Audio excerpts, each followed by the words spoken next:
Guys, girls, it's a beautiful Saturday. I'm on the track. Sprint day. High speed day. I'm very close to the beach. I'm outside. Beautiful day. We just had a little bit of rain. What to do today? Obviously, in preparation for the combine, the focus is on the 40 yards and its different phases. So you're going to see me doing a few 10-yard sprints, focusing on my acceleration phase and my 3-point start. Then going into 20 yards, 40 dash, and I will finish with a flying 30, just to practice the high-speed zone at the end. So stay with me. I'll give you a few insights of what I'm doing, what I'm focusing on after every run. And I love sprinting. I saw a funny study. I didn't see the study, but I heard about it, that apparently 80 or 90% of all men don't sprint anymore after the age of 30, which sounds kind of sad, but also sprinting is such an intense exercise that makes you feel really good. And for the rest of the day, I'm going to have my abs burning. So if you haven't sprinted for a while, slowly ease in. But then once you got it, just never stop sprinting. Once a week is enough. I love the chase and the hunt, and I set the pace when I'm running. I always really interesting how complex the 3-point start is in the first 10 yards. It's less than 2 seconds. look at the enemy. Look in the mirror if he is no friend to me. It's not working out, maybe it's the chemistry. It's time to break up so I can make got the 10 yard and the 20 yard in the pocket. It's so interesting, it's so complex because so much is happening in this, on that short distance. 10 yards, your acceleration phase, making sure you're coming out of this start position, having a proper arm swing, low heel recovery. You want to make sure your feet hit the ground as quick as possible. Because if your feet are not on the ground, you can't produce force forward, right? Then you don't want to come too upright too early because you don't want to produce force upward, you want to produce force forward. And then in the next 10 yards, 20 yards, I am trying to then come upright. Not in the high speed zone yet, but trying to come upright and then changing my strike length.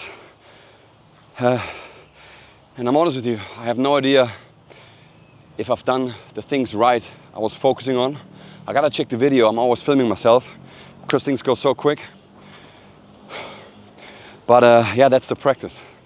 It's very interesting, especially then when it comes to sprinting.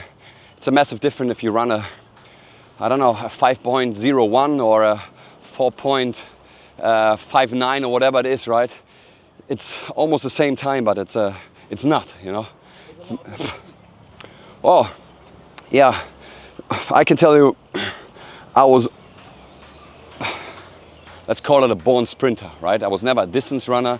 I was always the fastest kid in class, but I never learned how to sprint. Now over the last few years, I have an online coach, Chris Moore, NPC, check him out. He was playing the NFL, so he knows everything about sprinting and the mechanics.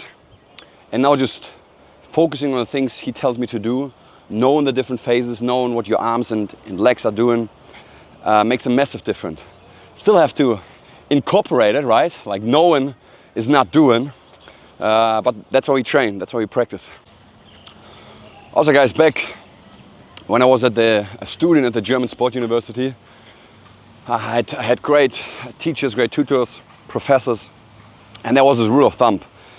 For every 10 meters you sprint, you take a minute rest.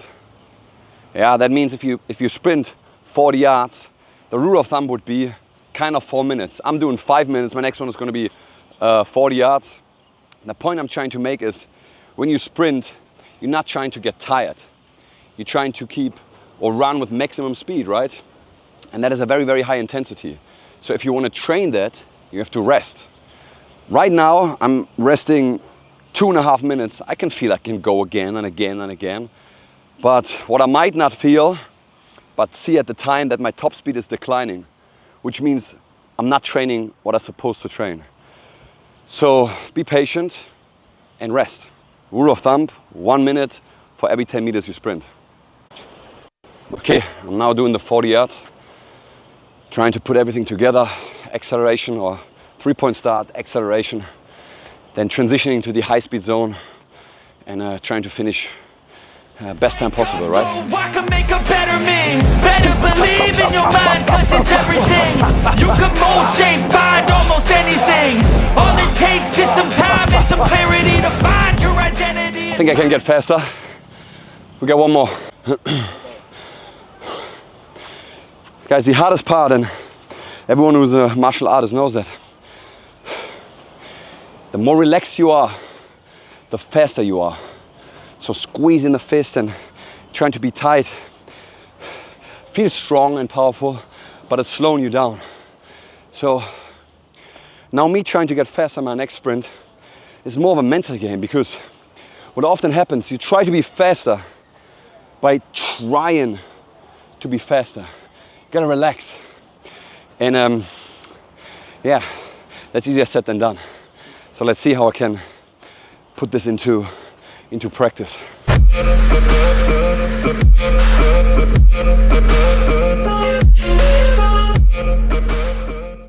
That was the last one, 40 yards.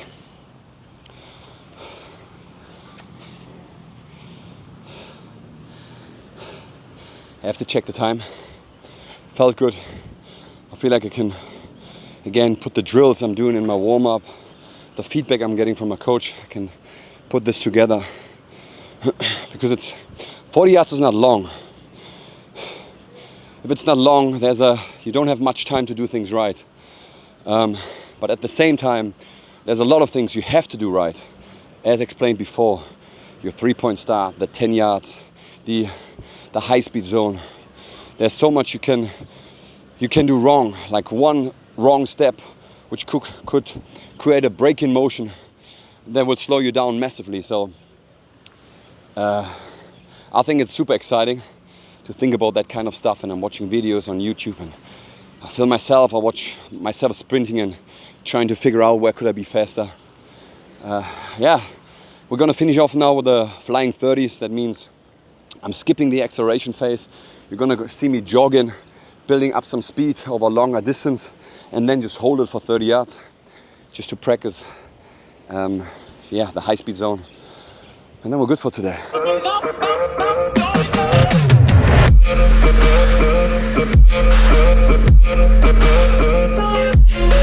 I was managing to not lift my knees too high. Like often when I was practicing the high-speed zone, my knees come too high, so far above parallel. But now I just kind of banged it out that last sprint, and I could feel my legs being on the right level. I could feel that I was quite effortlessly hitting the ground hard and getting propelled forward. So it's very important that you get that you listen to the feedback and then think what did you just change, and I know exactly what I changed. Guys, girls, that's it for today.